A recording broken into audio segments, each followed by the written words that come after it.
Here tonight for our evening on Convergence of Indigenous and Scientific Knowledge Systems. My name is Ralph Martin. I'm a professor here at the University of Guelph, and I, along with some others on a committee, helped to organize this. You met Kara and Gigi at the door, and they've also been involved with a lot of the organizing and looking after details, and that's very much appreciated. There's a bit of a change tonight. Steve Crawford had intended to be here to talk about the scientific part of the knowledge, and he somehow did something to his ankle that will not allow him to be here. We just found out about that this morning. So we decided to go ahead.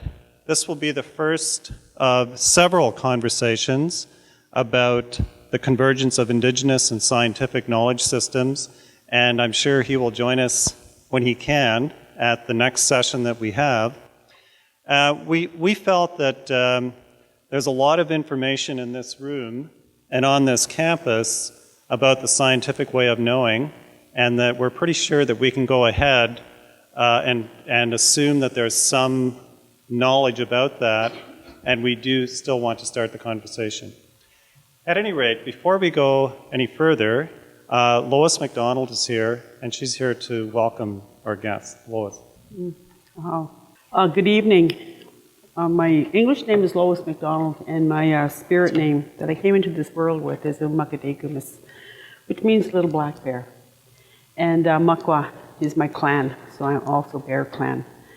And part of my journey and walk is to be a helper within the community, and my role and responsibilities are to share my journey and my learnings along that way.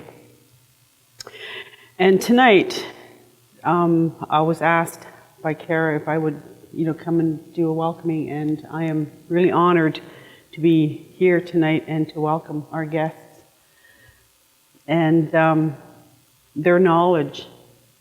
Met Diane a while back. We worked together in some of the education pieces and that, and with some of the school boards. So, kind of, at first I wasn't too sure. I thought, I think that name sounds familiar. And then when I seen her, then I realized our paths have crossed again. And Dan, I haven't met him before. My first time, and I want to welcome you to this area. Part of, I guess, the welcoming is to make sure our guests are honored and that we treat them with the utmost respect, and that when they are speaking, that our ears are open, our minds are open, and our hearts are open, because the knowledge that they carry and that they will share, you cannot learn in a book. Their ancestors are with them, and they are guiding them, and their teachers that they've met along the way are with them tonight. And so with that, I say welcome. Yeah. And also, in this territory, acknowledging the territory is the neutral people, and Guelph was at one time the gathering place. And that's where all nations would come here to gather to do their trading and to do their bartering and to celebrate with marriages and friendships and meeting new friends and reacquainting with old ones. And today, Guelph still is a meeting place, because when we look at the university, we have many people from many areas and countries that come and still meet today. So, having said that, our ancestors are here, and they will guide us, and they will be here with us until the end of the evening, and then they will go back, knowing that they were here to welcome. The ones in the spirit world, but also in the physical world. And so, keeping that in mind, keep your minds open, your hearts open, and your ears open. But when you leave here tonight, that when you speak of this evening, you speak of good words. And you will remember what you are meant to remember. Nothing more and nothing less. And as time goes on, you will remember more and more as those teachings and what you're supposed to learn and carry with you. And in turn, you will share with others that you meet along your journey. That's what we do. We learn and we share. So, and also I would like to just do the Kwando Day. It's the Mi'kmaq welcoming song. So in turn, we not only welcome Dan and Diane, but also all of you here tonight. And I can ask me to turn this mic off.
Thank you, Lois. So tonight we are going to hear first from Diane, Longboat, and then from the other Longboat, Dan. Yes, they are brother and sister, and they will talk in sequence, and then we will make sure that there is an opportunity for all of you later to comment and ask questions and join in the conversation and the dialogue. I've known Diane for almost 2 years now, and I've been to some of the ceremonies that she leads, and she's a wise woman. She knows a lot, and she goes back in time through to her ancestors, and she carries wisdom and knowledge with her. And she will introduce herself more, and I expect you'll say a bit more about Soul of the Mother. And then she'll generally talk about Indigenous knowledge systems, and then Dan will talk a little bit about scientific knowledge systems and how to bridge the two after that. So Diane, over to you. So I'd like to say Segos, Ganagoa to you, greetings and the great peace from my heart to yours. My Mohawk name is Kahontakwas, and it means she's picking sweetgrass. And my family is the clan of the turtle. We're the teachers. We are the ones who love to work with the children and young people and also help with discipline and raising children in the best way. My family is Mohawk. My father was Cayuga, my mother is Mohawk. And I want to bring you greetings from my mother and acknowledge her as my first teacher. She's 94 and a half. So she's still with us, still present, still the matriarch of the family, and still the one who instills in my daughters and Dan's nieces the essential pieces of Indigenous knowledge systems that we're going to talk about tonight. And she has it so embedded within that it's part of her consciousness. So this evening I want to speak a little bit about the origins of Indigenous knowledge systems. And in order to really understand that, it cannot be found in a book. We have to trace our steps back to the land, back to the homelands where we come from, because that knowledge is embedded in the land. But it came from the spirit world, and it is embedded in our sacred teachings of our creation story. That creation story has within it an understanding of what that spirit world was like, and how we came with a very potent seed of wisdom and knowledge as we evolved as human beings here on the earth, and spirit beings also came with us. Those spirit beings were the ones who were the carriers of that knowledge. And as creation happened here on the earth, and it was first woman who carried those very potent seeds, that first piece of creation where human life is evolving is not thousands of years old, but it's millions of years old. And with her came not only human life as a spirit being, but plant life as well. And so in our creation story, we talk about the creation of this planet first as mineral life, then as plant life, then as animal life, then as human life.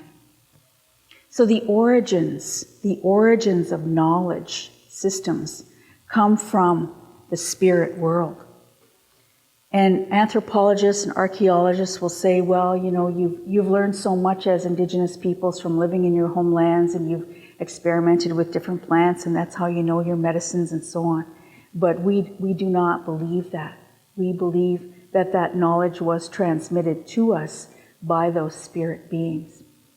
And I'll tell you how it was done.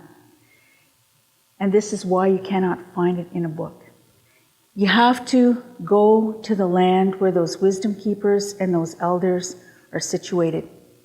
They are the ones who are the holders of those potent seeds, and some of it is secret. Some of it will never be passed to you, because any community that is self-sustaining and moving towards its own sovereignty will always hold on to those high-level secrets. And those people who come from different parts of the world, from the continent of Africa, from Asia, those peoples who still live in concert and in alignment with natural law of the land and spiritual law, will always hold on to high-level secrets. And the knowledge that they have in their Indigenous knowledge systems will only be passed to those people who are spiritually evolved, spiritually mature, and who are nation building in their own homelands and territories in different parts of the world. There is a language that transcends cultures, traditions, faith traditions, and so on. But those elders and those wisdom keepers recognize it when they see a person who is that spiritually evolved person. So how do you understand what is an Indigenous knowledge system? It's a knowledge system that is a system of life. It is complete in its alignment with natural law and with spiritual law. It's complete in science and technology and mathematics and timekeeping, in calendars, in medicine, in the arts. It is complete in language and in its histories. It is complete. And the reason we're having this conversation today is because when European knowledge systems came here, their intention was lands and resources, and ostensibly peace, looking for peace. But in that journey that they made, there was an oppression of Indigenous knowledge systems. So here we are 500 years later having this conversation about what are those systems that were oppressed that long time ago. So the origin of those systems is from the spirit world. How you learn about those systems is to trace your steps to Indigenous knowledge holders and wisdom keepers who are still holding that. And they will share some of it with you. And they will also share some with you of the process that you need to follow in order to engage that knowledge system.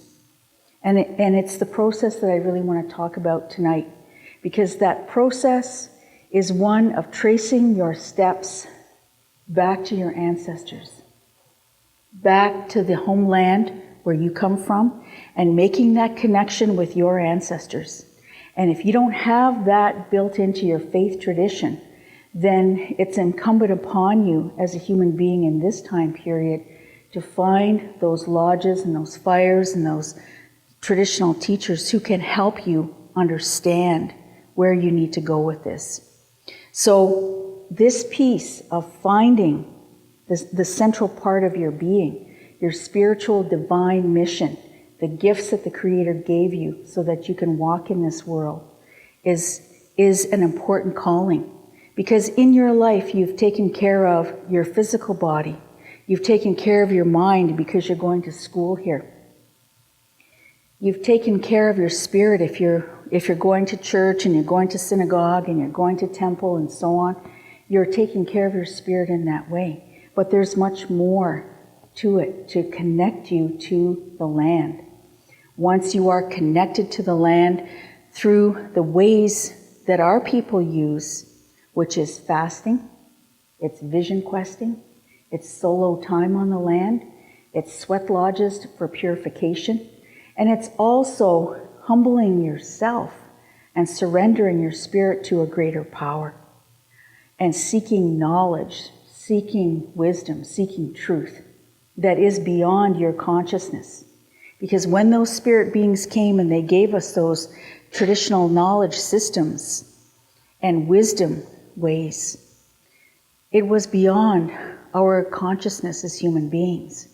And it was in order for us to create a harmonious relationship with one another as different tribes in the region, but it was also to create relationships with white people, black people, yellow people.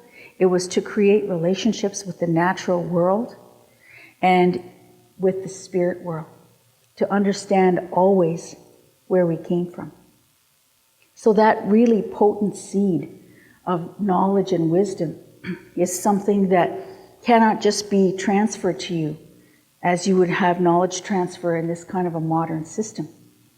That knowledge transfer that I'm talking about in traditional knowledge systems comes from you surrendering your spirit to a higher power, however you view that higher power, and engaging in sacrifice, giving of your time, giving of yourself, being in ceremonies, traveling to those ceremonies, assisting elders, supporting those lodges so that those elders can continue to teach.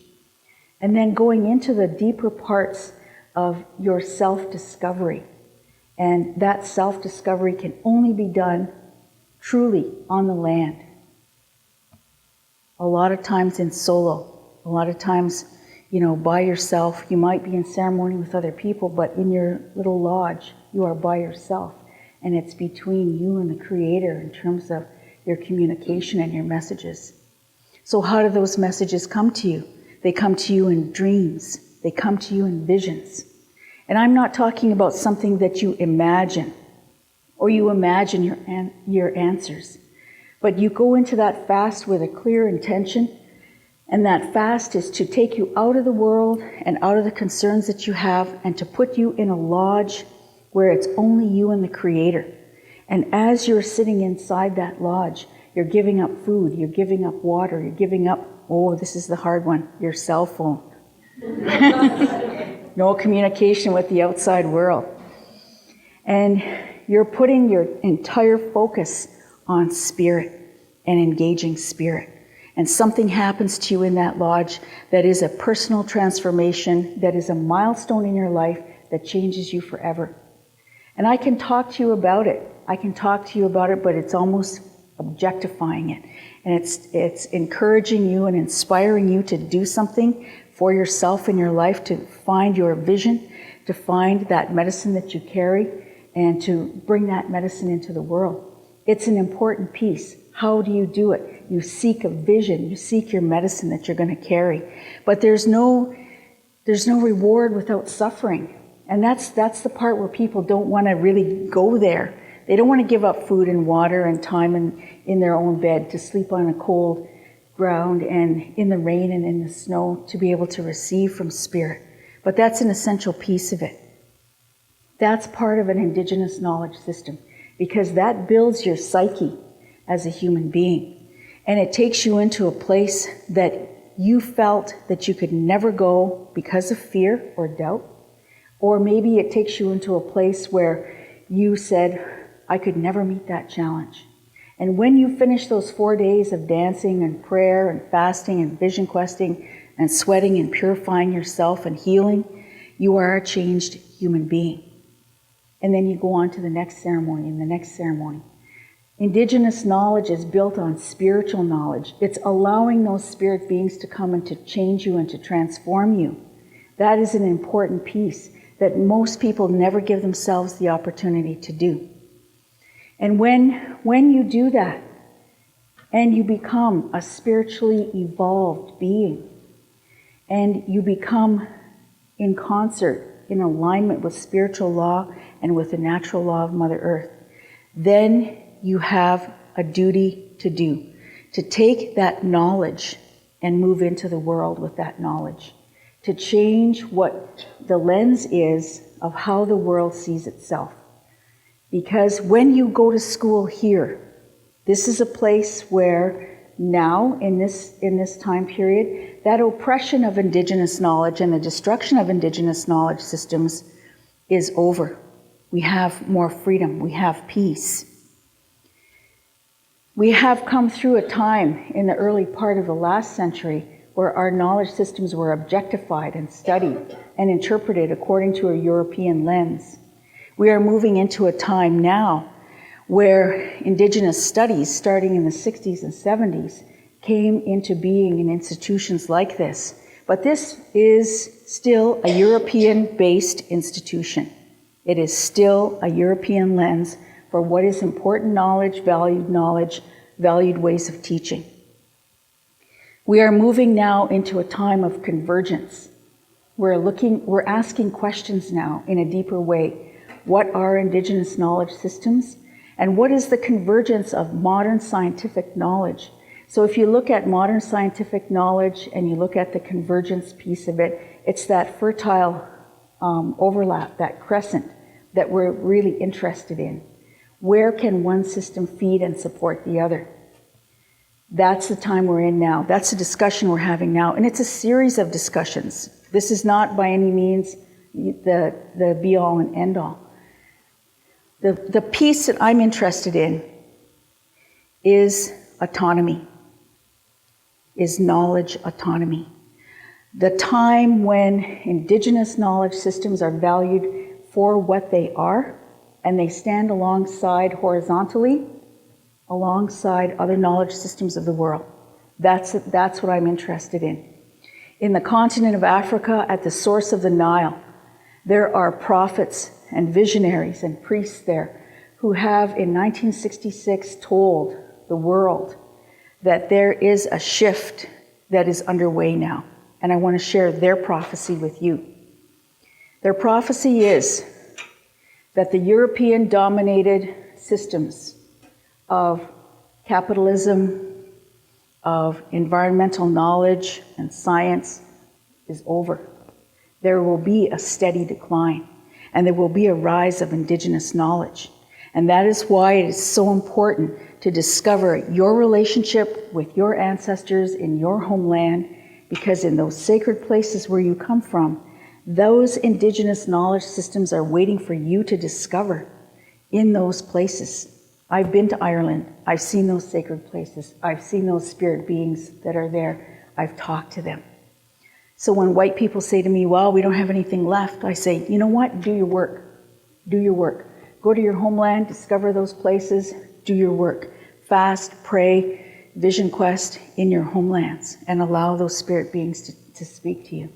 because this is an important time period that we're in.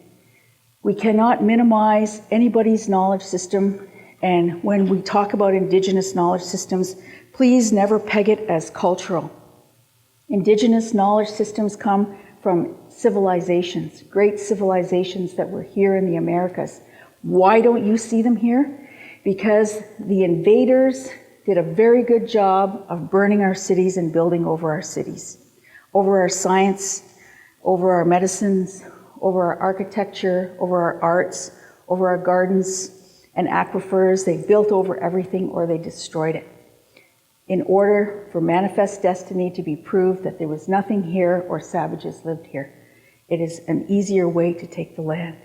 So if you look at this piece that I drew on the board here, always a teacher, activating Indigenous intelligence. This is the autonomy that I'm talking about today. The rise of Indigenous universities, colleges that house our knowledge systems, that stand equally alongside other knowledge systems. This configuration, this paradigm, is not mine. It was shown to me in a vision. And it's about cognitive autonomy. And when I talk about cognitive autonomy, I say that Indigenous knowledge systems are impacting all these areas here and more. That circle is ever growing. You can put anything you want inside that circle. But the cognitive autonomy is the place where I'm certainly heading, and I think that my children in their time are going to be builders. And I really believe that it's going to be in my grandchildren's time that we're going to see that horizontal piece that I talked to you about, which is the piece of Indigenous knowledge systems standing squarely beside European schools of thought and knowledge. So I really want to thank you for that, and in a short 15 minutes, that's what I can give you. My brother's going to talk more about how the application of that, happens in modern science, and I'll turn it over to him now. So nyawa, miigwech.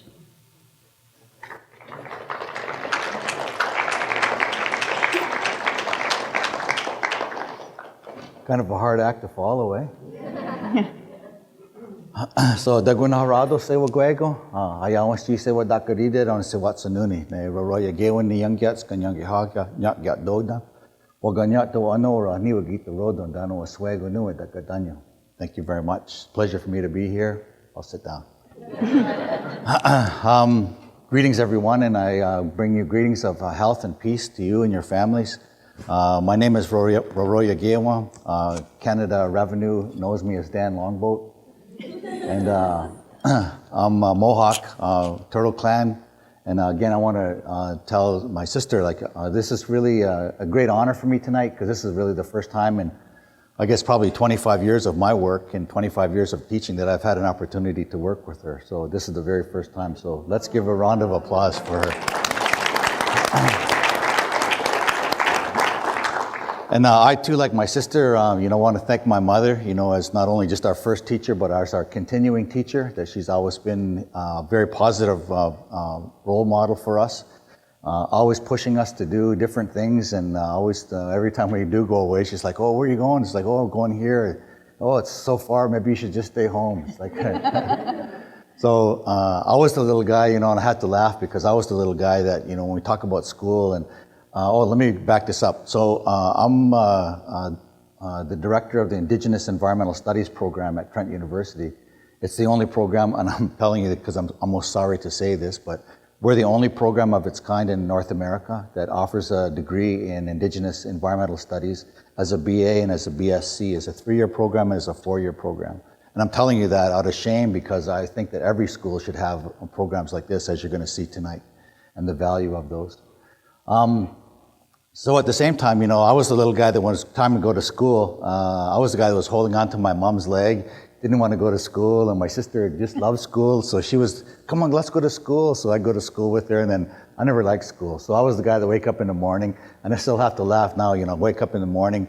I'm almost 60 years old, so like 55 years ago, when I was 6 years old and I was going to school, I'd wake up in the morning, it's like, I don't want to go to school. So now, 55 years later, I can still say that every morning when I wake up to go to school.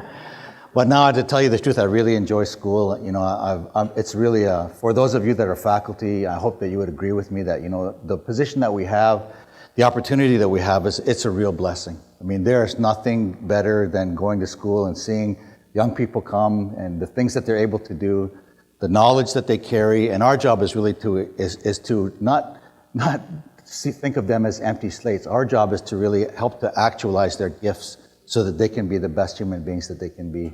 And to see, you know, the power and the intensity and the knowledge that they leave with when they first come in, after second, third, fourth year, and then they're on their way, and the things that they're able to do and how they're able to think, you know, it's just totally, it's amazing to me, you know, the capacity that young people have. And so I really want to encourage people, you know, and people look at me and they say, well, you know, you've got this and you've got these degrees and you have a PhD and you have this, and this. It's like, you know, I'd really like, you know, they almost look at you like, oh, I'd really like to be like you. It's like, don't be like me. I tell them, don't be like me, be better than me. And that's the opportunity that we're trying to present to students, that they can actually move ahead. Students now that, and Kathleen Ryan is one of my past students, and she's like done amazing work, and she will do tremendous work in her life ahead. And I'm so happy that she's here tonight, and I'm honored that she would come and you know, spend time with me. But the idea behind it, I think, is that in recognition of this knowledge that students have, and to see young people come in, they know things now in their 20s that we knew when we were in our 40s, 50s, and some of us are still learning. So to see the advancement that they're going to make and the things that they're able to do, it's really, to me, it's tremendous. I want to kind of maybe start with something a little funny before I kind of get into my actual discussion tonight. And maybe some of you have already heard it. I don't really watch TV all that much, but they say that this is in a movie, and I don't even know what the name of the movie is. But it's about these two native guys, and they're driving along, and they get pulled over by a police officer. You guys heard that one? And they say, the police officer says to them, so he's talking to the two guys, he says, so where are you from? So the first guy says, I'm from the north. He says, the land of the white bear, where it's cold and the winds blow. He says, and the land is covered with snow. And he says, I'm from the east, he says, where the rising sun comes and brings knowledge, in the land of the eagle. He says, and so it brings new days and new knowledge. He says, and I'm from the south, he says, where it's warm, and he says, and the new growth comes, the land of the deer. He says, and that's where I'm from. But I'm also, he says, from the west, he says, the land of the buffalo, where the thunders are, and he says, and it brings the rains. So then the police officer's like, oh. So he says to the other guy, he says, so what about you? He says, where are you from? And don't give me any of this stuff about the north and south and east and west. So the guy says to him, I'm his neighbor.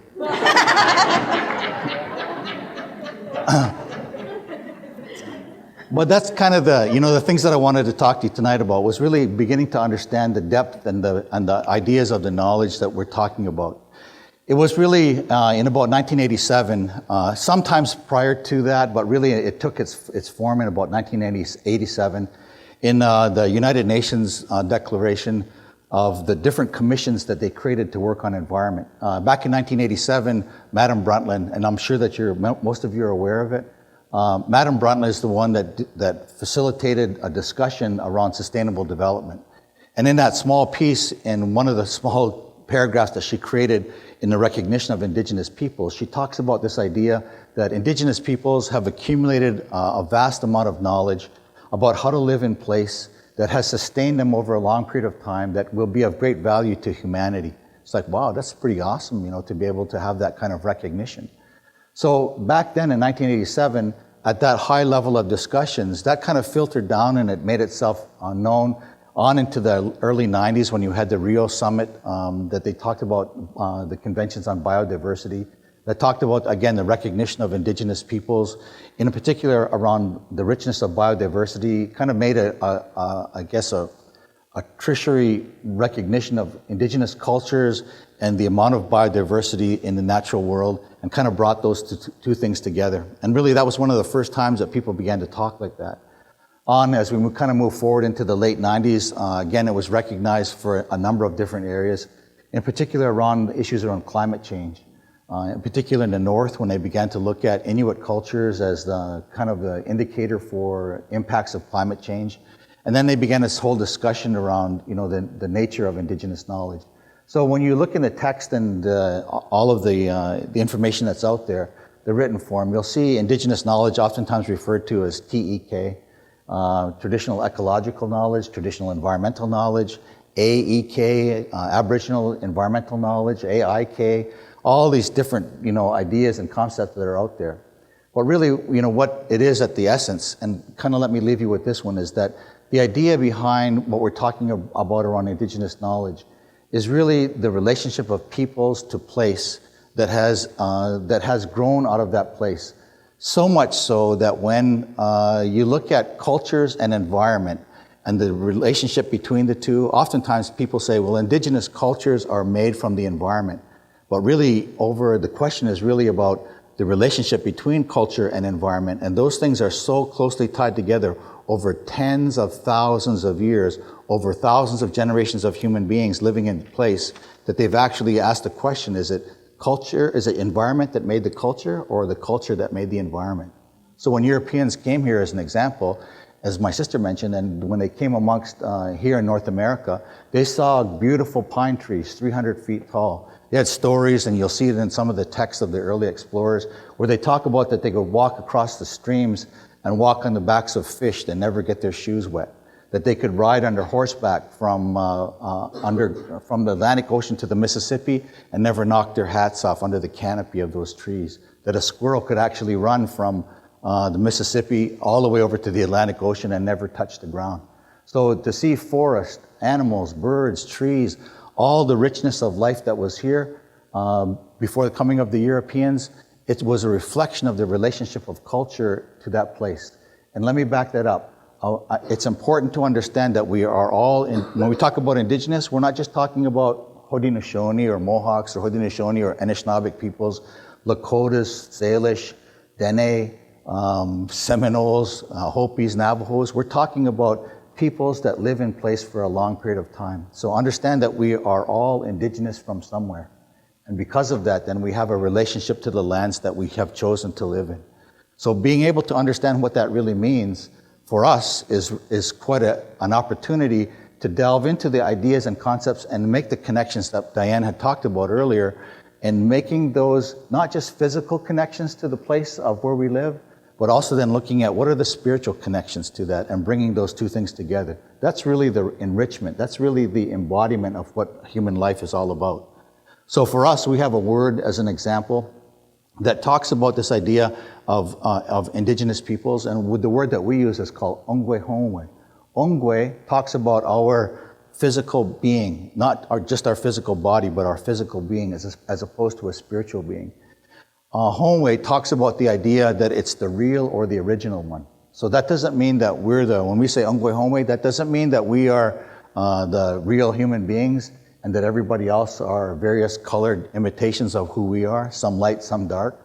It really means that we still hang on to those original instructions that we were given so long ago, that we are the real people, that we are the real human beings. So as an example, if someone came in from Africa that was dressed in their finest clothes, still lived their traditional life, still lived in community, still cared for their families, still fed themselves, still carried on ceremonies, we would say, hey, Satka Tone Ongwe Honwe. Look at the real human beings, because that's how we understand that our relationship and our responsibility to live in place, the great beauty behind that. So for us then, we have to look at kind of where we're at right now and where we have to kind of emerge to. And as Diane mentioned earlier, it's really this evolution in understanding about where we need to go as human beings. There's many different prophecies that talk about different things. One of the things that is in our prophecies as Haudenosaunee talks about the creation of 4 sacred colors of human beings: red, black, yellow, and white. They talk about those things in terms of when the Creator made human beings, He made them out of various elements. He made the black people out of the rich, dark earth. He made red people out of the red clay, red earth. He made yellow people out of the delicate yellow bark inside of a tree. He made white people from the beautiful foam out of running water. He made men and women. He breathed life into us as human beings. And they talk about that He loved us, the human beings, so much that He put part of His own mind, part of His own heart, and part of His own flesh into the flesh of the human beings. Breathed life into us 3 times and set us down, and we started to move about. And he says, as he started to move about, he gave us our original instructions, just like he gave everything that exists in the world. Plants, animals, birds, trees, the sun, the moon, the stars, everything fulfills a purpose, and that purpose is to work for life, for the continuation and the continued sustaining of life, perpetuating, enhancing, creating, maintaining life. That's what everything works for. And so we're no different than all of those other things. But for us as human beings, he gave us many different original instructions, but 3 in particular that I want to talk about. 1, have great, tell me if you've heard these before. Have great love for one another. Help one another. Serve one another. Take care of each other. Share with each other. Real simple things. And then the second one, learn how to live within the cycles and balances of the natural world. Live in nature. Live with nature. Learn from nature. He says nature will be your great teacher. Then he also talked about be thankful for all of those things that work to sustain life. 3 simple things. Love one another, live within nature, and be thankful. Easy stuff. Easy stuff to see, hard stuff to do. So his brother then is sitting beside him because he's got the other side of the story. His brother's sitting beside him and says, oh, brother, he says, what are those? He says, the brother says, are human beings. He says, his brother says, can I have those human beings? He says, no, these are my human beings. So he says to him, and again, when we talk about my human beings, when we talk about that he made us, that's how we refer to him in our languages, sangwa at diso. Sangwa, him to us, o yada, our bodies. Diso means that he finished it or completed it. That's those parts that he put into all of us, the 4 sacred colors. So his brother's sitting there and he looks at them and he goes, oh, he says, I like those human beings, he says, but I can't have them. He says, I can make human beings. Takes some earth, puts it into a shape, puts a body on it, a head, shoulders, and some legs, and you can't get it right, puts a tail on it, sets it down, it runs away. So then he says, okay, let me try that again. Grabs some more earth, puts it into a shape, puts a big face on it, a big body, and big arms and small legs on it, puts it down, and it just walks away. So that's where they say monkeys came from, and monkeys and the great apes. So now his brother says, I'd like to have those human beings, he says. So now he's got to use logic on his brother. He says, brother, did you give them their original instructions? The brother says, yes. He says, I gave them the original instructions. He says, to love one another, to live within nature, and to be thankful for all the things that sustain life. He says, are you sure they're going to follow that? The brother says, yeah, I'm sure they're going to follow that. So then he says, well, brother, he says, if you're so sure that they're going to follow that, he says, then give me half their minds. So the brother says, thinks about it for a long time, and he says, listen, so much love do I have for the human beings, and so sure am I that they will walk and they'll work for life, and they'll follow the ways that have been given to them, that I'll give you half their minds. So they talk about then, it's not that we have, a part of our mind is like our minds are split. It's not like that. It means then that our minds can be easily influenced by the other brother. So as soon as that happened, the other brother exerted his pressure and his power onto those human beings. And they talk about that the human beings, they got up and they were walking around. They talk about, one version of it talks about that the black human being, he went over and he saw a stone. He picked up this shiny stone on the earth, on the ground, and he looked at it. He had it in his hands, he was rubbing it. And the white human being came over and took it out of his hand. The yellow human being got in the middle and they started to fight with one another. He's trying to separate them. So now the creator, Sangwai Diso, he says to the human being, so disappointed am I in you human beings that you have forgotten the original instructions to share with one another, to help one another, to care and love for one another. He says that I'm going to separate you and put you in the 4 corners of the world. It's like, whoa. So he said, and before he did that, he said to these human beings, and listen to this, there will come a time, he says, I'll put you in the 4 corners of the world and separate you and see which one of you still holds on to the original instructions that you were given so long ago. He says, but there will come a time, and listen, that the 4 sacred colors of human beings will come back here, and that will be the time, listen, whether you will determine whether life will continue or not. Ooh. All of a sudden, look around the room, look around our schools and the communities. We see the 4 sacred colors of human beings, first time in history that have all come back to the one place. And now that our job is to determine whether life will continue.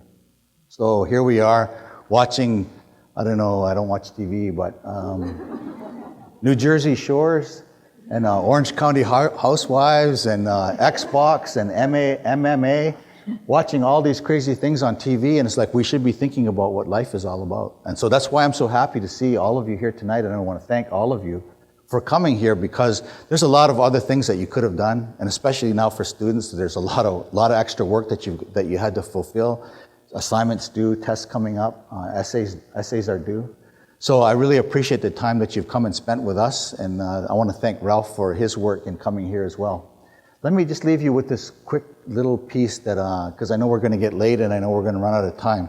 So as my sister drew stuff on the board, I got to draw stuff on the board. So let me kind of give you a real quick. Let me talk about this just real quick. So Indigenous knowledge and scientific knowledge. And let's use just a real easy case. Many of you are aware that, let's say a few years ago, back in the 90s, when the East Coast cod fisheries collapsed. Remember that? So up until that time, many of the local fishermen were telling government and government officials and resource managers, DFO in particular, that there was a collapse happening amongst the cod, that the catches were different and they were starting to decline.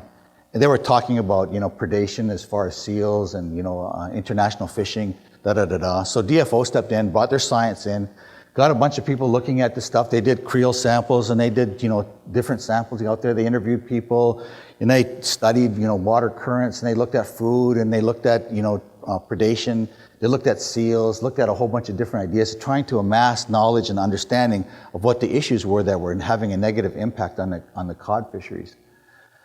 And unfortunately, it really came up with little on it, and those cod fisheries began to collapse. As they were collapsing, that was really the first time that scientific knowledge began a discussion in with, and I'm going to call this, instead of looking at it as Indigenous knowledge,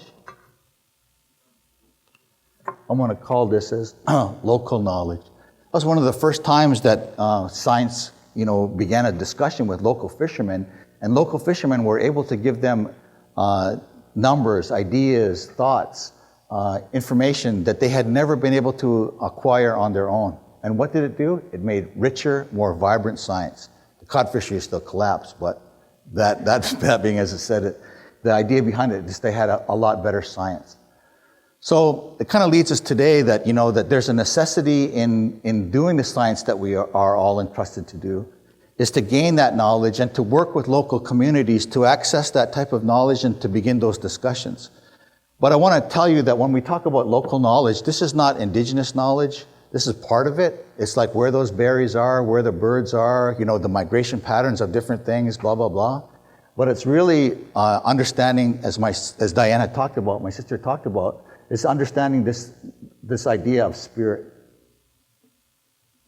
and the relationship between all of the issues that were being faced, in particular when we talk about that in terms of those fisheries, and understanding the nature of those fisheries and the relationship of not just the physical world and what's happening, but also the spiritual world is what's happening.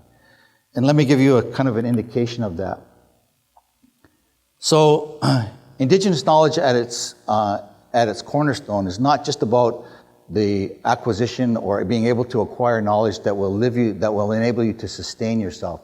Embedded in that is teaching about many different things, but one thing in particular is around relationships. So let me put it in a real easy form for you to begin to think about. You remember Lao Tzu, that 2,000 years ago, Lao Tzu was talking about this idea of give a man a fish. You've all heard that. Give a man a fish, you feed him for a day. Teach him how to fish, you feed him for his life. So what we're talking about is that you teach a man, and we'll use men as just the example, but it's really human beings. You teach a man about his relationship to fish, and you'll have men and fish until the end of time. That's what we're talking about. So when we talk about Indigenous knowledge, it's not just about how to do things and acquire different things. It's really teaching about the relationship and extending and fulfilling our responsibility as human beings to ensure that life continues the way the Creator intended it to do. That's what our responsibility is. Today, we're faced with such a tremendous, I guess really first time in human history, we're faced with this tremendous complexity of environmental issues that we've never had to face before. extinctions, and you're all well averse to that, extinctions of species, habitat destruction, ozone depletion, climate change, foods, diseases, contaminants and toxins, the list goes on, and overpopulation, the issues around food supplies and food security. It goes on and on and on. But the idea behind it is that as human beings, what it means is that we need to be able to create opportunities for knowledge sharing and knowledge interaction. So when we talk about this in terms of what this means for Indigenous peoples, what this means for all the four sacred colors of human beings, knowledge coming back together, it's not just about science and about Indigenous knowledge, it's really about those four sacred colors of human beings bringing their knowledge, bringing their gifts, to focus their minds, and don't get me wrong when I tell you this, it's not an add and stir that we make everything a big homogeneous type of thing. It's understanding, as in the rich, great diversity of a forest, to see different plants, different trees, different animals, all types of different trees that are in there, all working together as birch trees, as poplar trees, as pine trees, as maples, as oaks, all working in that way in their capacity to create the great rich diversity that we would see in a beautiful forest. And what I like about it, somebody said this the other day, is that what we see is a beautiful forest as human beings. Underneath the earth, all of those trees are all holding hands in their root systems. It's like, oh my God, it's like, oh, how beautiful is that? So let me kind of give you this in quick closing with this, is that in terms of understanding this nature of spirit, and we can call it a whole bunch of things, but maybe just for an easy way to understand, let's call it like a life energy, or let's call it a life force. Understanding the necessity of becoming in line and becoming in line and supporting and enhancing and working to sustain the life force, that's what our job is. And at the other end of it, we can work to destroy, deter, degrade life and suffer the consequences of that we're seeing right now within Western culture. And so when we say Western culture, be aware that it's not just a white people's way anymore, it's all of our ways. So in China, in Africa, in India, as people are aspiring towards the accumulation of goods at the expense of and utilizing resources and fossil fuels at the expense of the environment, that's all of our bag right now, and that's all of our problem that we have to face.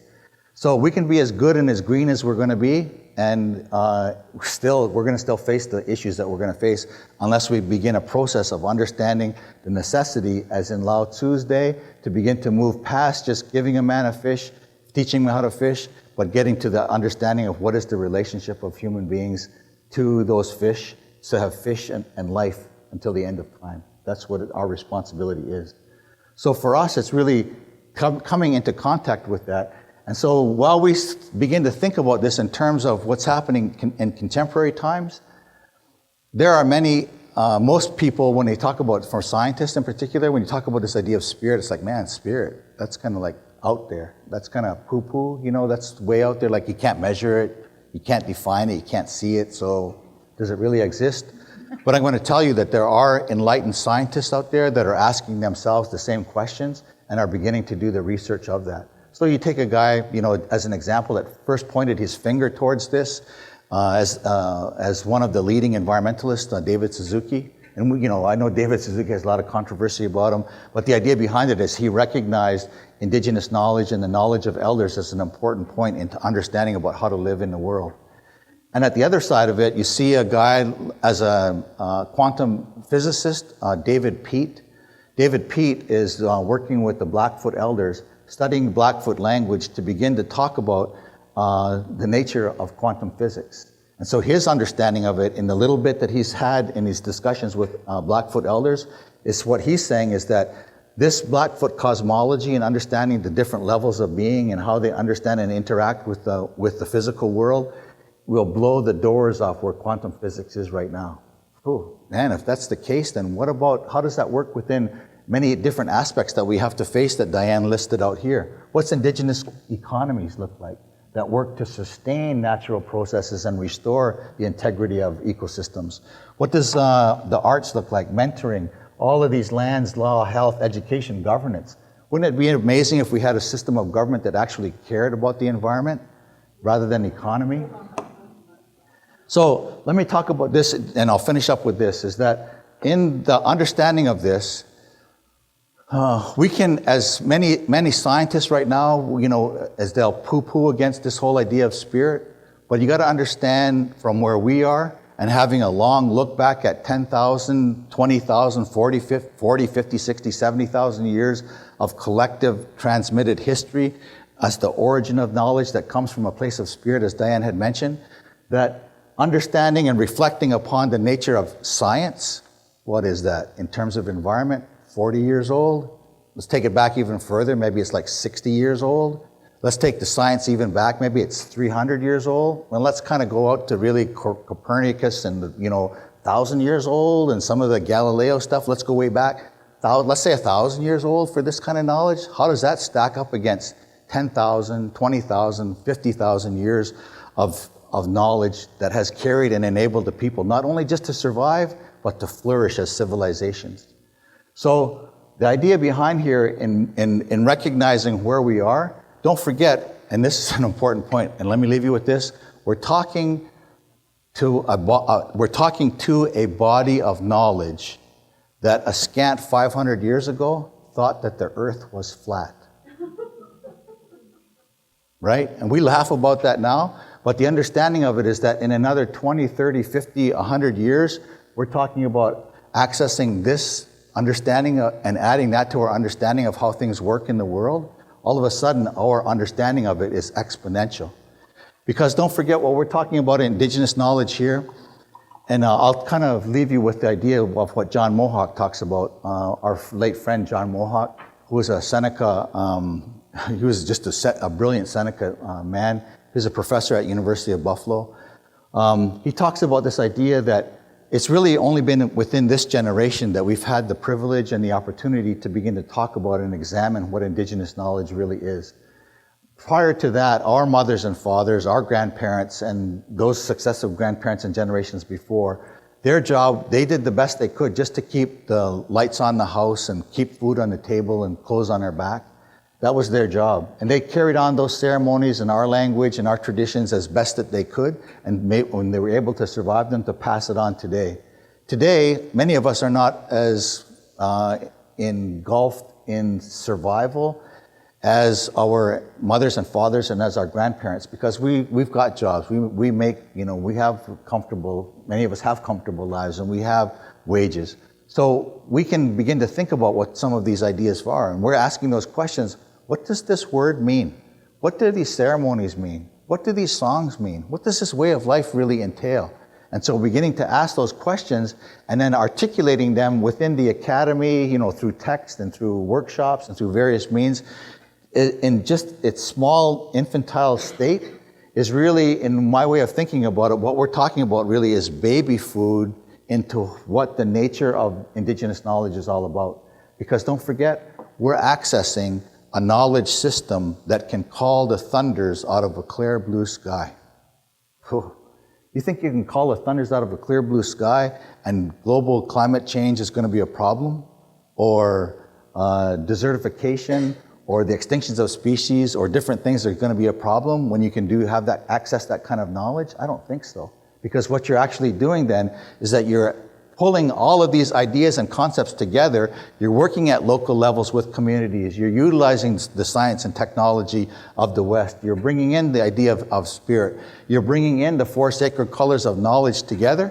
And when you do that, then you exemplify and you exponentially increase your ability to understand issues in a much broader, richer, deeper way, to create new and innovative solutions to the complex problems that we're facing as human beings. That's what our task is. That's what the opportunity is. That's what the privilege is. That's what the power is all about. Why? Because we want to ensure that life is going to continue. So, lots of nice words, yeah. Lots of work, no question about it.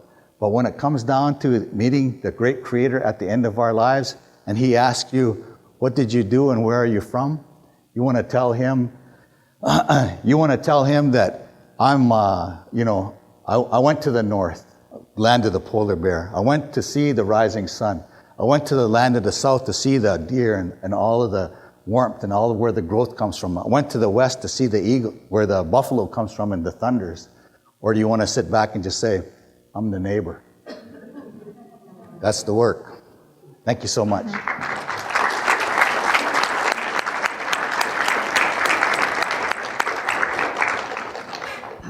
As you can see, Dan's rather shy.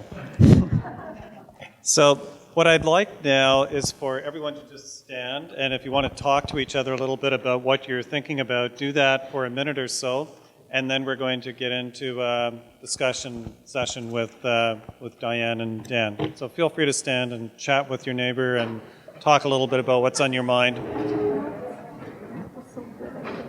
Okay, if I may, I'll ask you to come back with your attention here.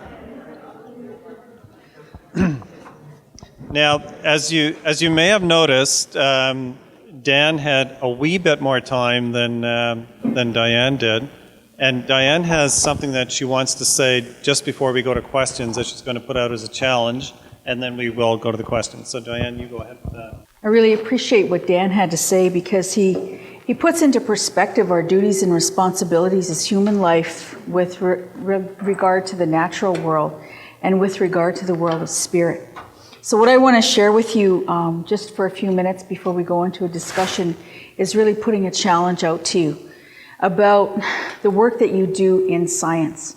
That it's not looking at something and objectifying it, but it's understanding the living spirit within that being, within the plant life, within the waters, within the air, and so on. Because when we talk about spirit, we understand that it is a life force, but that there are ancestors that also guide us, that there are spirit beings who are helpers of the Creator that come to us in our dreams, and that there are also negative forces that challenge us, that would try to pull us away from the path that we choose to walk. And so that time that you spend in your life studying, please spend also an equal amount of time taking care of your spirit, challenging yourself from where you sit right now to become stronger and more connected to the Creator and more connected to the natural world.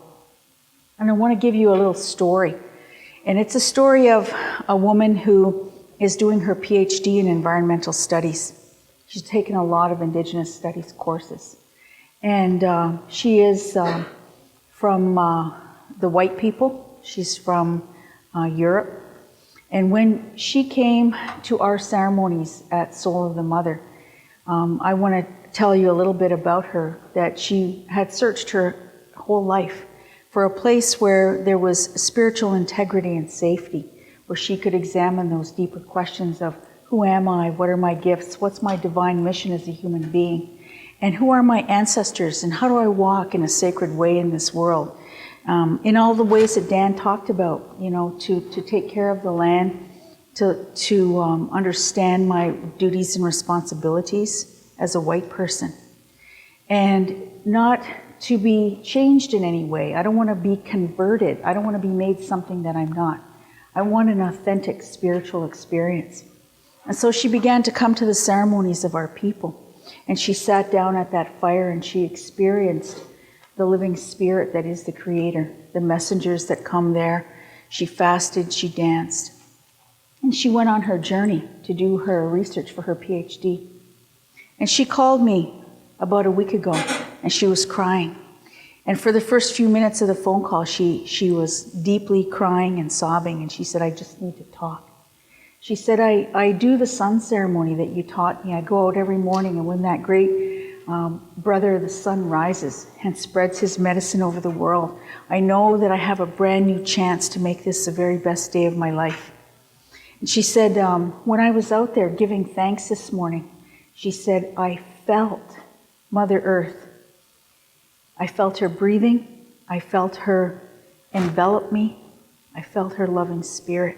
And she said, and I saw one of my ancestors come to me and give me a message that is going to be guidance for me in my life.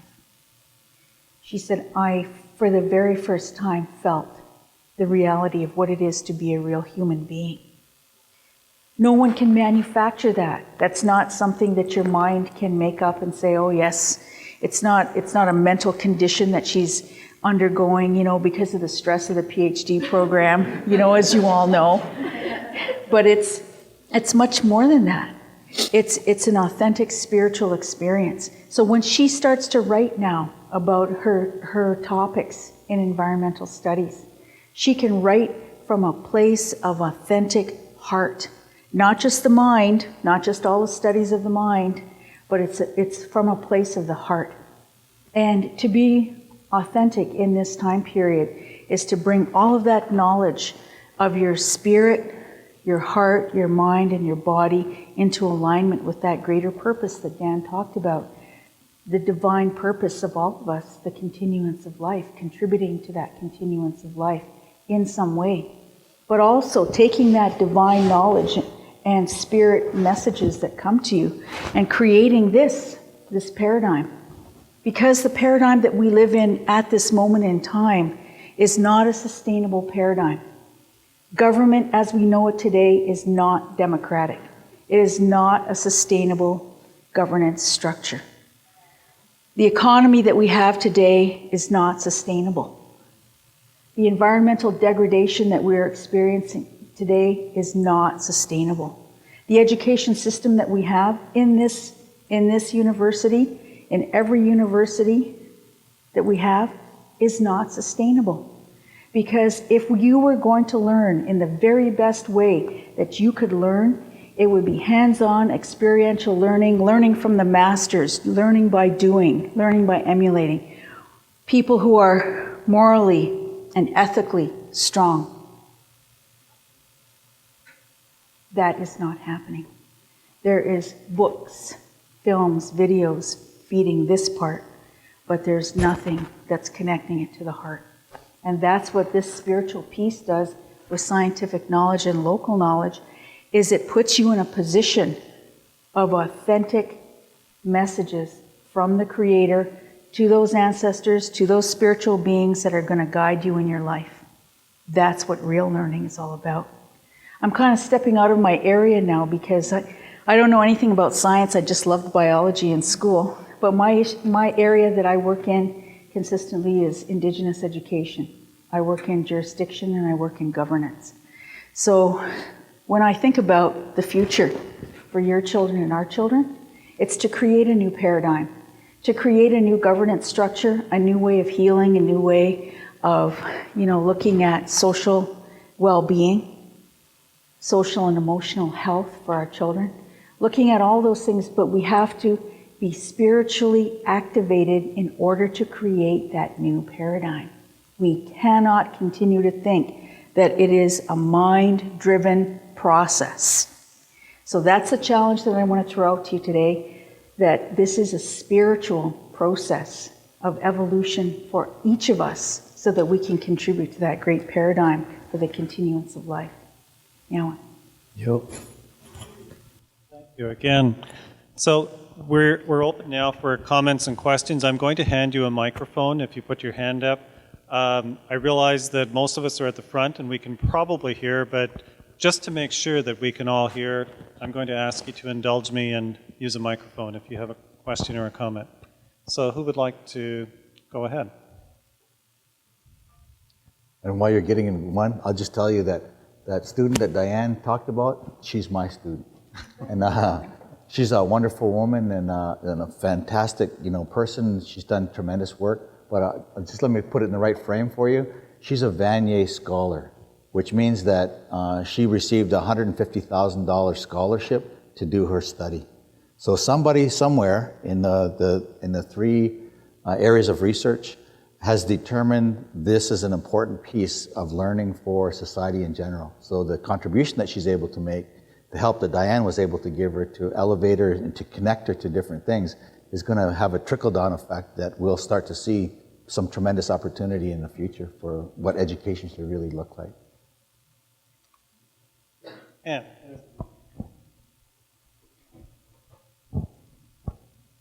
Thank you. I just wanted to thank you both for a fabulous presentation.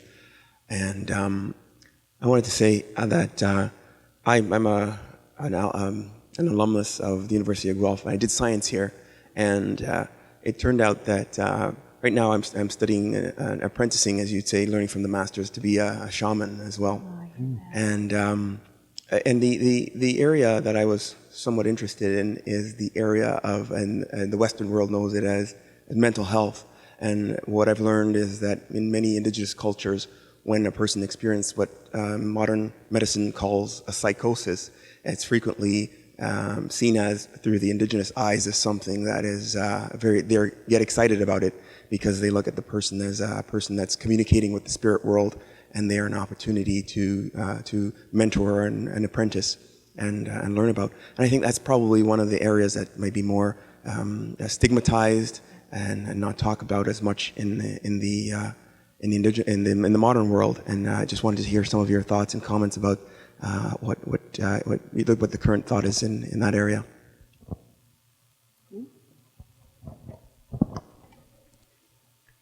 One of the pieces of becoming that shaman, that medicine person, that, there's lots of words for it. I just tell people, I'm a listener. I make the ceremony and I listen to the spirit and I do what the spirit says.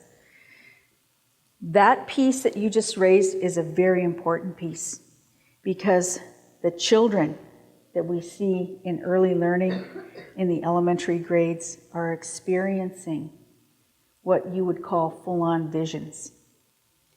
Seeing the ancestors in their classrooms, in the school bus, talking to those ancestors. Are those psychoses? No, they are not. They are the fulfillment of prophecy that talks about the time that we live in now. The time of the collection of those 4 sacred races of human beings coming together on Turtle Island here, where original creation happened. And talking about that prophecy that says that at the time of the change in Mother Earth, a very special group of young people would be born with all the gifts of the ancestors. They would be visionaries, prophets, healers, teachers, leaders, speakers, that they would bring all of those gifts to bear to change the world. But what's significant about these children is that they're born with a direct spiritual connection to the Creator. They are born with that. And so all of us who are the older ones really have to work at that. We have to work at our spiritual connection. That's where the vision questing and fasting and praying and dancing and sacrifice comes in. But there's also the other element that we often don't talk about enough, which is those dark forces. Because there's a process of discernment between those ancestors that are bringing messages from the Creator and those beings that are causing great challenges to young people and all of us that are from dark forces. There's a very, very important discernment process that every shaman will go through to confront that and to be able to deal with it. Using medicine, using teachings, using ceremonies, and in the absolute big challenge, you're there alone, using your faith, believing that the Creator's medicine is more powerful than anything negative that you're seeing. And calling on your ancestors and calling on your own spirit helpers to do that battle for you. But it is a faith, it's a faith piece. So is it psychoses? No, it is not. But the discernment piece is very important to understand where are those messages coming from and how do you deal with it. So if I could give you one movie to watch, it would be The Conjuring. Because that movie, The Conjuring, has all the elements of what those dark forces are. And they use one way of dealing with it. We would use a different way of dealing with it. But it's the same of calling on God, calling on the Creator for His medicine to defeat those dark forces. Okay.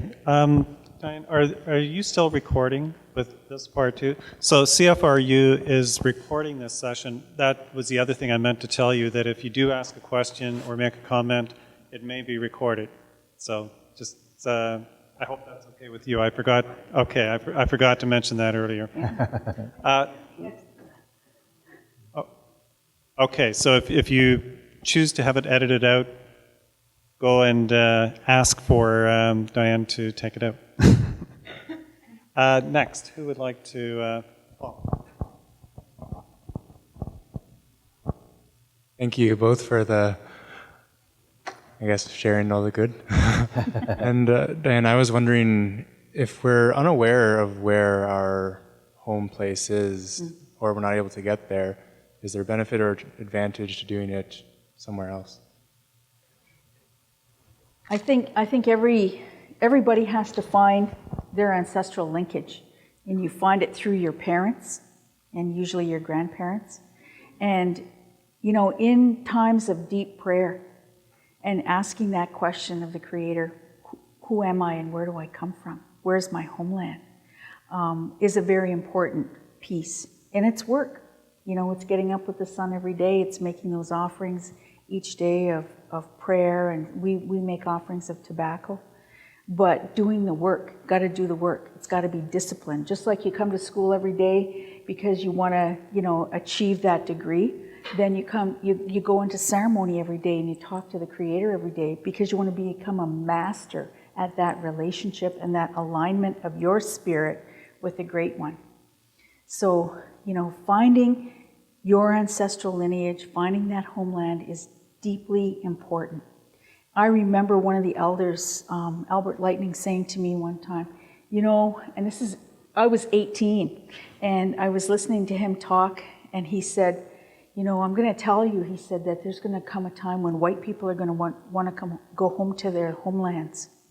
And I was stunned when he said that, because this is right in the deep part of the American Indian movement, right? Everybody protesting and fighting for lands and demonstrations and taking over lands and stuff like that, blocking highways, blockades everywhere. And when he said that to me, I only really half believed him.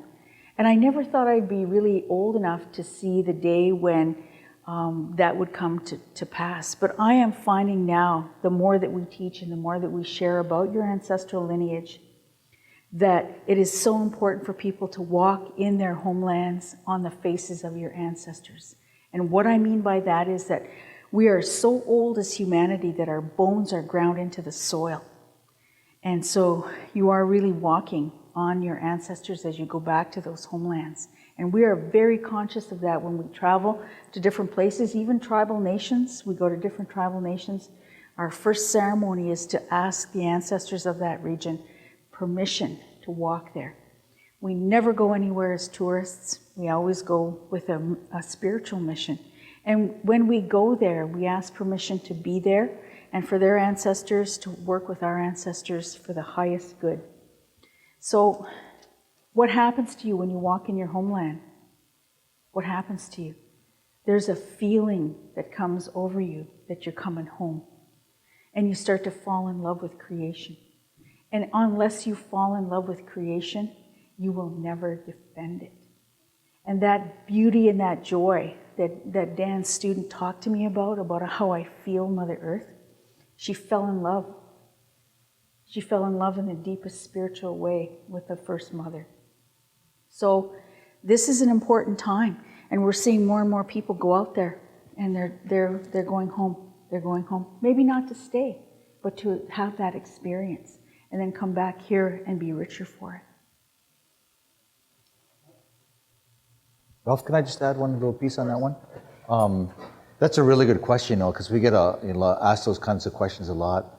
And Diane, is right that, there's this ancestral, there's a power, there's a connection to ancestors from the places that we come from. But there's also a conscious choice of, where you're going to live. And it's almost as though that if you choose that you're going to live here, then there's also protocols, ideas, philosophies, values that you need to embed from the peoples that have been living here for the longest period of time. Ones that work in harmony and sync with the environment rather than what works to deter or destroy or degrade the environment. Ideas, principles, through prayer, through both physical and a spiritual context that are critically valuable and critically important that you assume at an early age and you pass that on. And so, I'm really happy because, we have large numbers of students in our classes in our program. And, by and large, I would say 80% of the students that we have, of the 200 students that we teach, are what we would call like non-native students. They come from various backgrounds.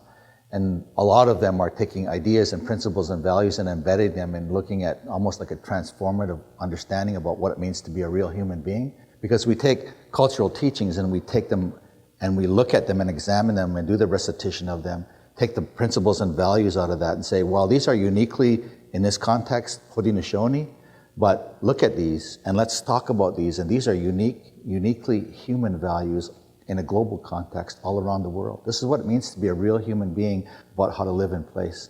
I love it. One of our teachers that we have that comes and visit, his name is Michael Thrasher. Michael talks about this idea. It's like, now's the time to sort of stand up and to work and to understand about how important these things are that we're talking about. He talks about everybody's got a cell phone. Somebody calls and somebody says, geez, like there's somebody calling me, like, oh, Bob's calling me. It's like, I'll get it later.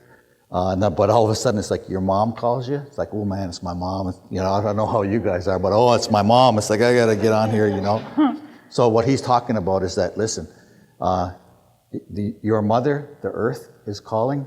It's time for you to answer the phone. Well put. That's a good one. Hi, thank you so much for coming here.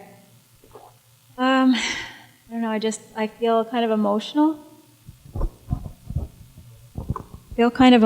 About you being here, that it's like a very significant time in our history, and it just feels like a real turning point time. And I have been back to my ancestors on one side, to Iceland. Ireland is on my father's side. It was very magical.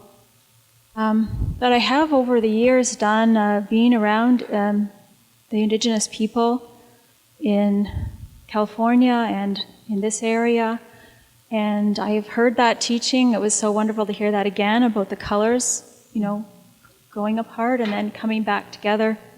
And when the Idle No More movement was happening, I was feeling so so idle no more. And I went to Six Nations and talked to an elder there, and I said, this prophecy that I was given in my vision quest 25 years ago, is this like, am I supposed to just keep waiting for this to happen, or what more should I be doing? I feel like I'm not doing enough to bring this together, and I feel the pressure of what's happening with where our society and all levels is taking. All of those areas are way off track. And when I hear the teachings of Indigenous people, I feel like relaxed, and I'm listening to somebody who's sane, and I can feel a certain amount of peace, but I don't feel the peace that I'm doing enough, that I need to do more. Mm-hmm. I want to go back to this drawing that's here. So instead of local knowledge, we'll call it Indigenous knowledge and scientific knowledge.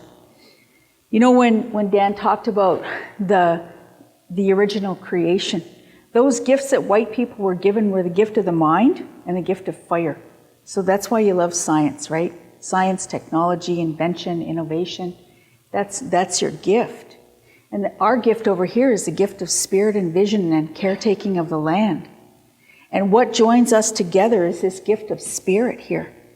The spirit is what aligns us in purpose. And that's what we're after now, is an alignment. And whether you choose to align in your own homelands, or you're aligning with us here, that alignment has to happen. And the voice has to happen, and the voice of women has to happen.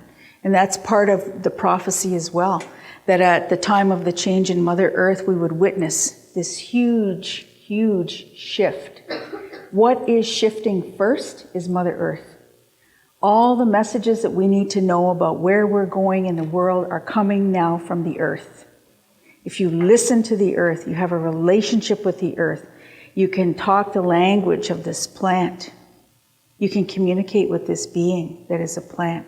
You can talk to the spirit of a plant. That's what we teach you as Indigenous peoples, how to talk to these plants, how to talk to the animals, the thunder beings that Dan referred to, call the thunder on a clear day. How to pat down soil in the springtime with young women. singing those songs of the earth and giving thanks to the earth before the planting happens. Those kinds of the spiritual alignment has to happen. And women have to find their voices. And the spirits have told us that in this next generation, that it's going to be women in leadership, women with voices, women writing, women spiritual leaders. Some of them are in this room. And so if you have not yet felt activated to do something for this new paradigm, then it's your chance now. Choose something in that paradigm and dedicate yourself to it. And move forward with it in a way that it becomes the fire and the passion of your life. And be focused on one thing. You don't have to do it all, but you're going to focus on one thing and you're going to see it all the way through. That is your divine mission. And if you don't know what that divine mission is, then sitting on the land and asking this plant, what is my divine mission, is where it's at. Because the natural world will talk back to you. Hi. Thank you again for coming. It's been a really powerful experience for me, and I'm sure for a lot of people in the room to hear you speak. One thing that comes to me is that a major difference between Indigenous and scientific knowledge is that scientific knowledge emphasizes its objectiveness, and that it comes from no individual person necessarily, whereas Indigenous knowledge is a subjective experience-based knowledge. And what it makes me think of is, like, are there ways to incorporate parts of Indigenous knowledge into the scientific knowledge system? Like you're talking about, like addressing your own spiritual questions, but that seems to be more on a personal basis than on a like methodological kind of scientific basis. Are there things that could be taken from the science methodology to put into the Indigenous systems? And or is it that they're just asking fundamentally different questions? How can you incorporate the two, or should they be incorporated? Thank you. And that gets right to the convergence, the first word, doesn't it? And that's a whole other thing for another lecture. So you have to invite us back. That's a really good question, and it's a really rich question, and it's a multi-dimensional question and a multi-level question. So yes and no. There is a great opportunity to understand, and let me kind of put it this way, that it's the tendency is oftentimes to either to look at one paradigm or the other. Let's look at science in particular, or kind of Western approaches to dealing with whatever, economy, education, healthcare, whatever it is. If you look at science, there's sometimes a tendency to put in on the tertiary outside of it sort of an Indigenous context or some Indigenous content into it. And oftentimes we refer to that as beads and feathers. So you take something and add some beads and feathers, like, oh, that's an Indigenous context. You know, that's a really important thing. You know, and it adds a little bit of flavor to it, but it goes much deeper than that. You know that being within the academy, a lot of the work that you do is dependent upon the supervisors that you have and their capacity to understand processes and practices. What we're talking about over here when we talk about science, understand what we're talking about in that evolution when we laughed and said that the world was flat 500 years ago, is an evolving body of knowledge.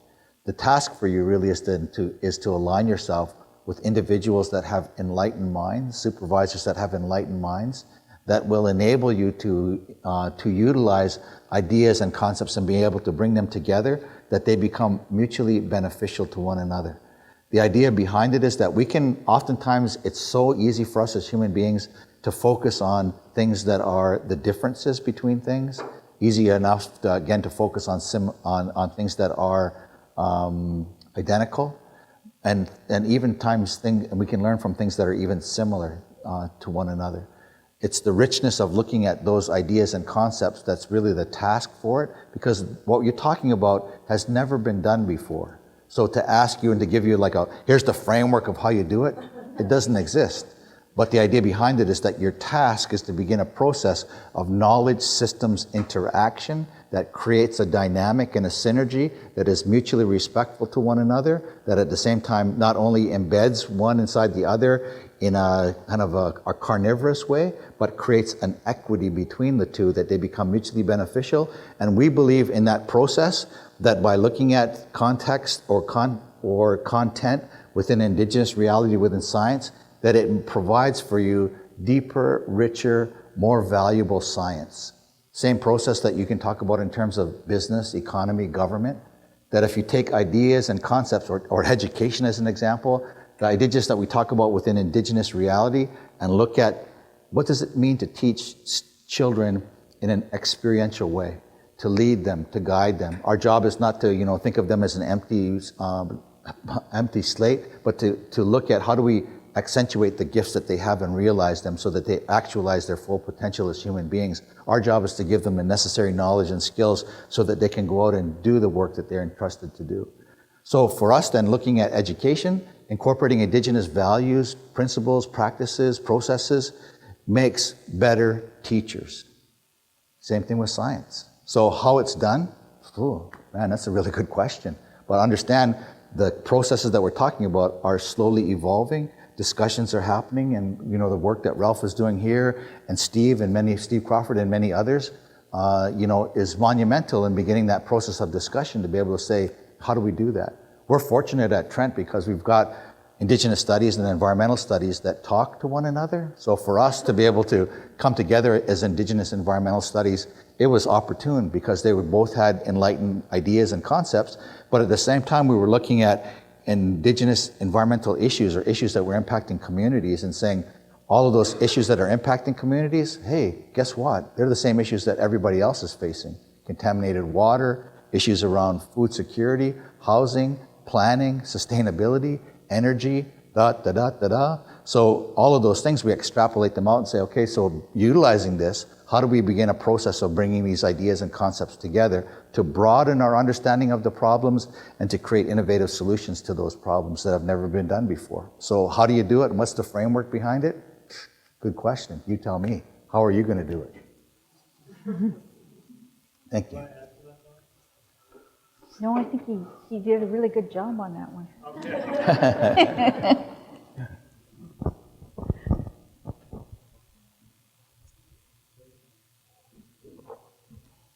Hi, thank you very much for speaking this evening.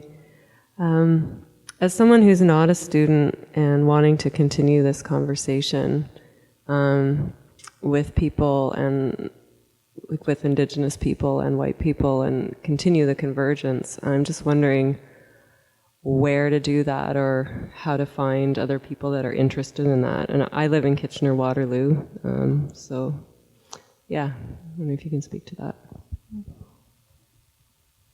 You speak to it, Ralph. Kara, would you like to talk a bit about the list that we're developing and say anything about that? Kara, by the way, is the director of the Aboriginal Resource Centre here in campus, and I'm sure you're all welcome to go over there, and that would be one way to keep the conversation going, but at any rate. Yay, Kara.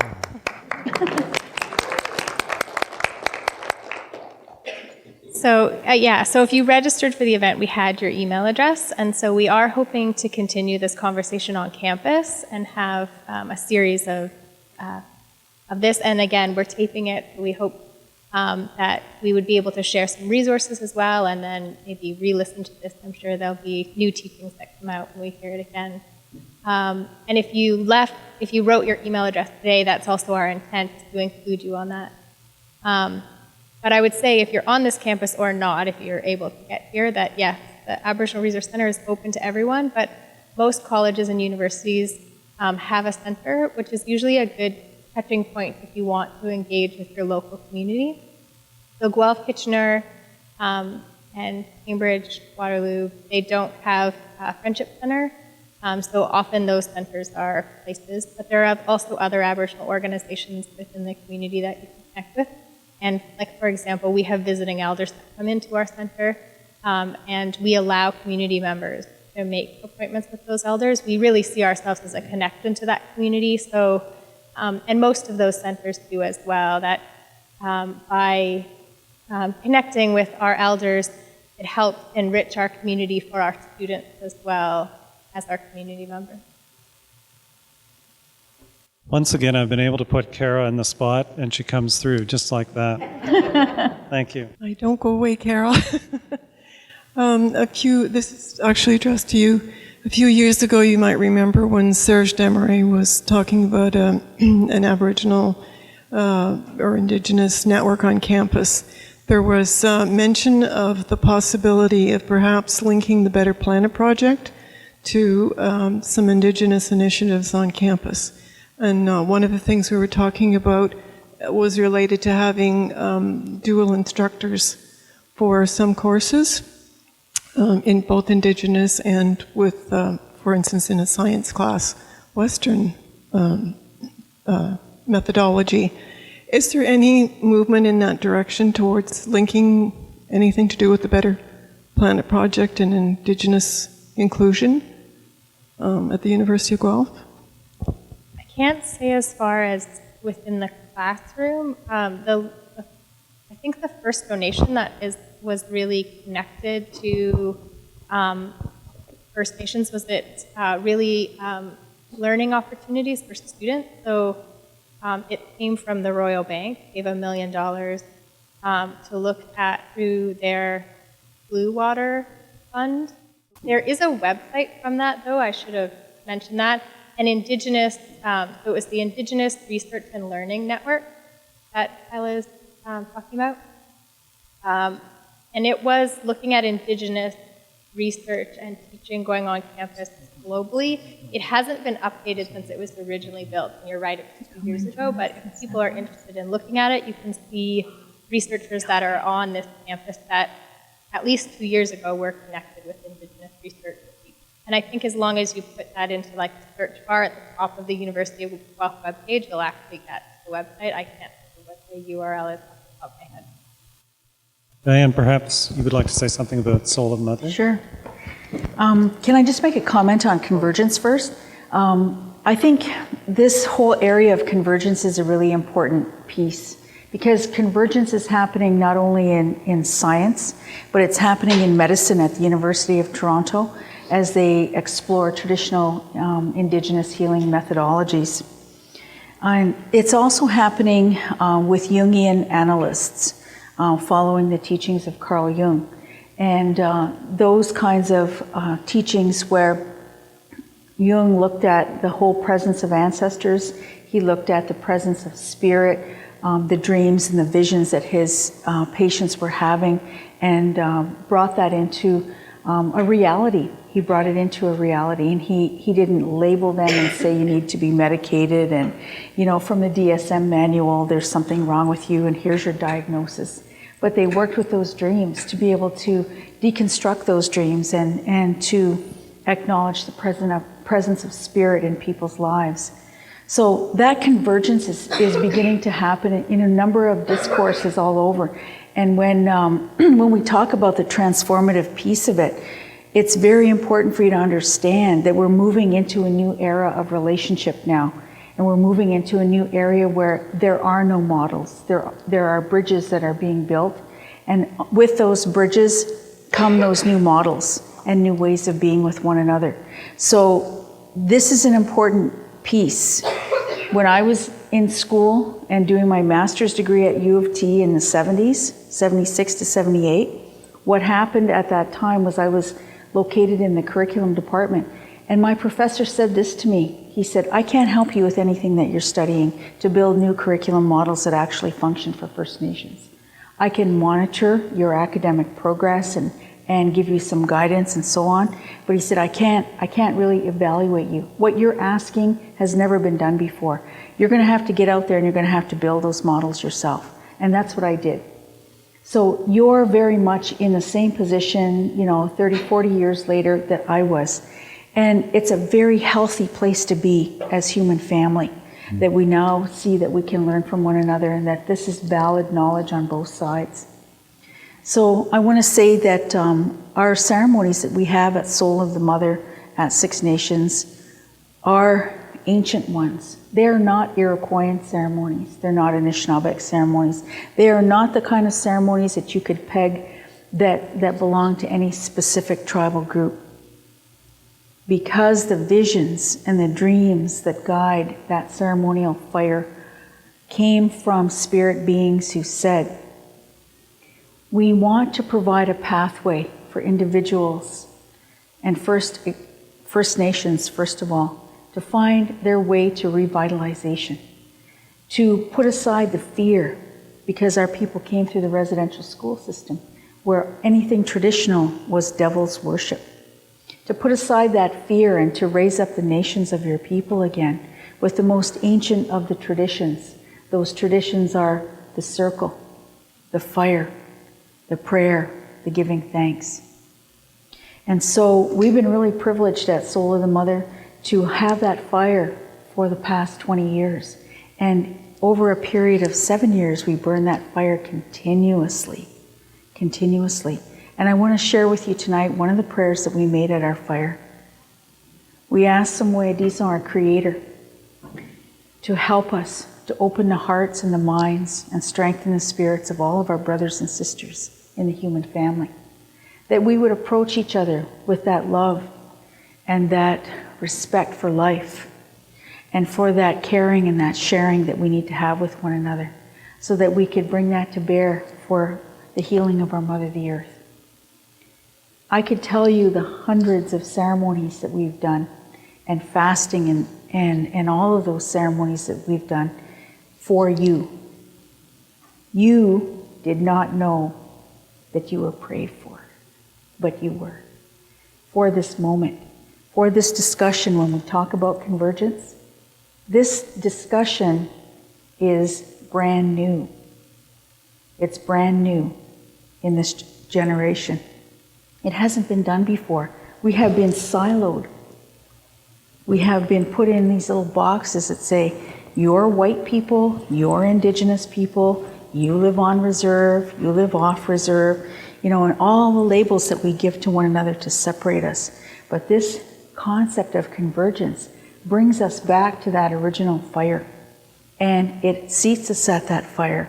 And we were told that when we were strong enough, the doors of that lodge would open to white people, black people, and yellow peoples to come and find the living spirit that guides them to their homelands, that guides them to their ancestors, that guides them to an authentic way of reaching for the Creator in their way. So our role is not to tell you the answers to any of those things. Our role is to provide a safe, healing environment for you where you can ask those questions, where you can get your answers. So that's what I wanted to say about Soul of the Mother, and also acknowledge Cindy, because Cindy is a leader and she's a traditional healer. And she's here with me tonight. She came from Soul of the Mother, and she's been doing this work consistently for 20 years. And when you do this work every day for 20 years, you are in a place of deep transformation and growth. So thank you, Cindy, for your service to the Creator. Cindy. Yay.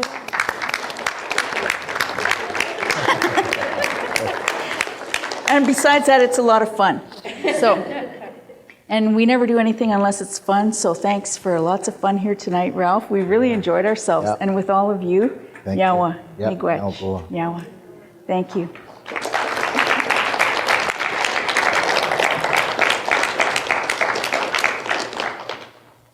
Just so that you know, we do have your emails, and we will be in touch with you about a future event. At this point, we're hoping sometime in February, and we want to continue the conversation about the convergence of Indigenous and scientific knowledge systems. I really appreciate that you came out, that you expressed your interest. There were some very good questions. I appreciate those. Thank you so much, Dan and Diane, for coming here tonight and sharing with us. This is better than I imagined. Thank you. Thank you very much.